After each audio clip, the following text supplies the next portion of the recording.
ये जी आगे मस्जिद है, खूबसूरत सा एक मस्जिद बनाया हुआ है। और ये जो ग्राउंड है ये सारे लड़के इधर खेलने के लिए आते हैं। ये देखिए जी, और ये है आपका भाई। तो अभी हम आज वैसे वीकेंड पे घूमने के लिए आए हुए हैं रावलकोट में। ये देखें छोटे बच्चे सारे खेल रहे हैं, कुछ लोग क्रिकेट खेल रहे हैं, कुछ फुटबॉल के लिए आए हुए हैं। ये देखें छोटे छोटे बच्चे।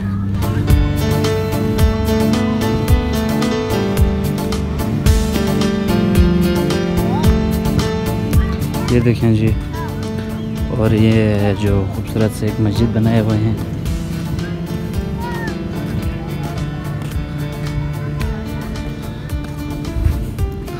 और ये है हमारे काचो जो उधर अभी वर्जिश कर रहे हैं। ये बंदा ये देखें, ये सारे लड़के इधर वेट से बैठे हुए हैं।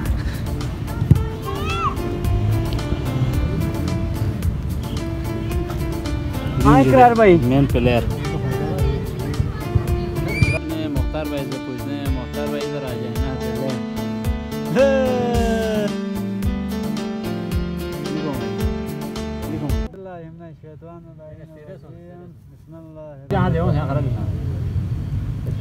मेरे साथ ये तेज जो आपका मुख्तार भी हमारे दोस्त है। तो यहाँ पे आप लोग का जो मेन मकसद है फुटबॉल खेलने का, वो आप लोगों ने भाईचारे को कायम करना है, ठीक है। आपस में भाईचारे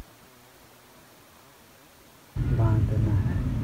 माशाल्लाह, ये शुक्रिया माशाल्लाह शुक्रिया। जो असल फुटबॉलर को काम करो से जुदा वना चौक शाप जो खुरे फिर आपको दिन जो अपना गुरु साकिब भाई ले जुदे नामा फुटबॉल लोन पिंजो या खुरे फिर आप खुरे अंदाज के यहाँ शासन ये जुदे वहाँ ओन ये पिंजो ये नो वो लोग इन्हों आते। ये अपना माए भाई दिन जो आते शेब भाई दे खुरे फिर आपको गुरु फिर एक चीज ख्वांग ख्वांग सोलमोफ जो फ्यूजर ने ख्वांग ख्वांग वो नो ये जो यहाँ तैयारी बनी जो। तो अभी फुटबॉल खेलने के लिए हम आए हुए हैं इधर। तो लड़के डिवाइड हो रहे हैं। ये हमारे गिलगित बल्तिस्तान के लड़के हैं जो रावलकोट में इधर खेलने के लिए आते हैं।